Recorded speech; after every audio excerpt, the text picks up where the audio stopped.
Today, duck and cover as US bombs Iran.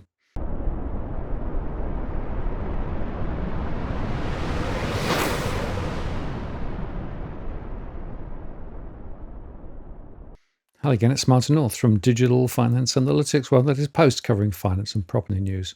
Well, sad to say, we saw a major escalation of the conflict in the Middle East overnight as US President Donald Trump decided to join the Israeli attacks on Iran. Remember, this was the president who wanted to end America's forever wars, but he's joined the Israeli attack against the wishes of many prominent Republicans and MAGA allies, including long-term Trump supporter Steve Bannon, warned against any US intervention, insisting this is Israel's fight to finish. In my market review yesterday, I highlighted that traders were amazingly optimistic about things with three taco trades: that the tariff war was over, that Trump's threats against Federal Reserve Chairman Jerome Powell were hot air, and that the US wouldn't risk expanding the conflict in Iran. Well, I was skeptical at the time, and so it's proved to be. US President Donald Trump said American bombers struck Iran's three main nuclear sites and threatened more attacks if Tehran didn't capitulate, pulling the US directly into the country's conflict with Israel despite his long-time promises to avoid new wars. The US's Air Force B-2 Spirit stealth bombers were involved in the strikes, with Reuters reporting 6 MOT bunker buster bombs used on the Fordo research site buried deep in the hills of Iran. Actually, only 21 B-2s were made after the Pentagon's planned acquisition program was truncated. That's according to Reuters. They are considered one of America's most advanced strategic weapon platforms, capable of entering sophisticated air defenses and delivering precision strikes. A short time ago, the U.S. military carried out massive precision strikes on the three key nuclear facilities in the Iranian regime: Fordo, Natanz, and Esfahan. Everybody heard those names for years as they built this horribly destructive enterprise. Our objective was the destruction of Iran's nuclear enrichment capacity and a stop to the nuclear threat posed by the world's #1 state sponsor of terror. Tonight, I can report to the world that the strikes were a spectacular military success. Iran's key nuclear enrichment facilities have been completely and totally obliterated. Iran, the bully of the Middle East, must now make peace.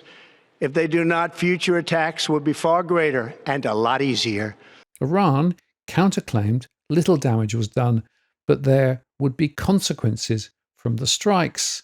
Iran's foreign minister said the US move is outrageous and will have everlasting consequences. Tehran's nuclear regulatory agency said there were no signs of radiation contamination at the sites and that it had taken precautions in anticipation of an attack.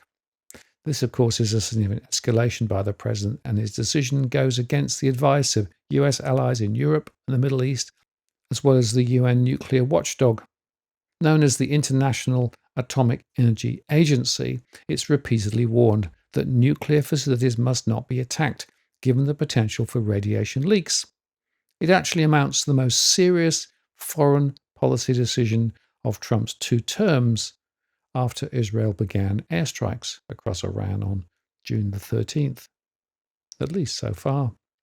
Iran has long said it doesn't want a nuclear bomb, and Trump's own intelligence agency had assessed recently that it still hadn't committed to developing such a weapon. Trump, however, dismissed those findings and declined to rule out joining the Israeli strikes, which has also killed several prominent Iranian military officers and nuclear scientists. Fears about Iran's nuclear program among Western and Arab nations has grown in recent years because the Islamic Republic has enriched uranium far beyond the levels needed for civilian purposes, such as fueling nuclear power plants. It's processing uranium almost to the levels needed to make a bomb without giving a clear reason why. As to what happens next, the US strikes could lead to attacks on American assets in the Middle East. Iran's supreme leader warned Washington of irreparable damage if it bombed his country. The US has around 50,000 service members in the region, the bulk being in Kuwait, Qatar, Bahrain, and the UAE, Iraq, and Saudi Arabia. Trump's combative language in the last couple of days had also triggered new threats from the Iran-backed Houthi militants in Yemen.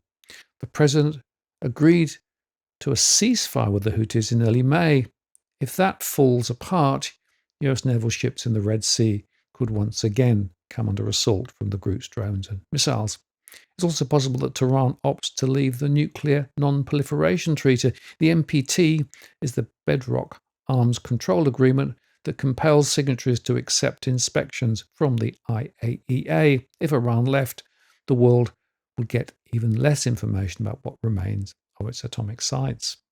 The economic and market fallout is likely to be significant, though few futures indicators have yet to react to the news thanks to the weekend. One option for Iran would be to hit or hassle crude and LNG tankers passing through the Straits of Hormuz, so we would expect to see higher oil and liquefied natural gas prices. Actually, about a fifth of the world's daily oil supply goes through the Straits, which lies between Iran and its Gulf Arab neighbors, such as Saudi Arabia.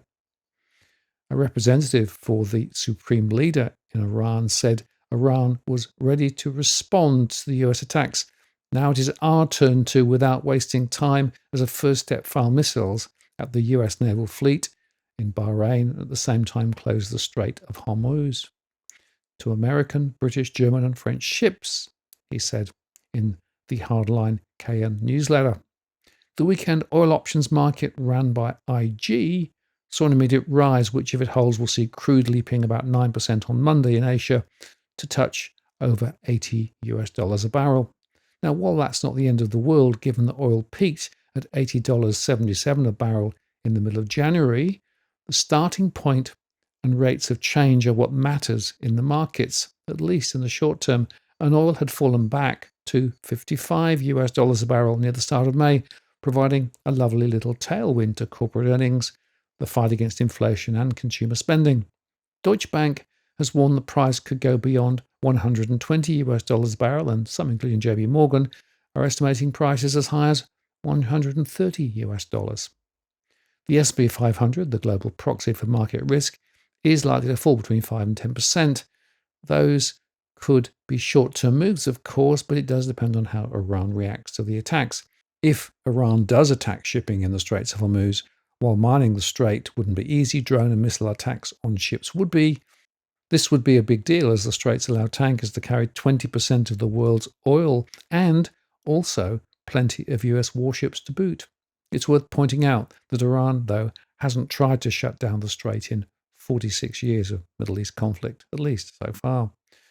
If the straits were to close, prices would indeed increase significantly and push inflation higher, and, of course, disrupt expectations that central banks, including the Reserve Bank of Australia, had about keeping rates going lower. So far, according to AMP, rising oil prices have added around 14 cents per litre to petrol prices in Australia. This was, however, not enough alone to change the RBA's thinking on interest rates, but Atlas Fund Management said a surge in oil prices would complicate the RBA's decision. And if Brent crude futures does rise to $100 US a barrel or more, the chance of a rate cut would diminish quite rapidly.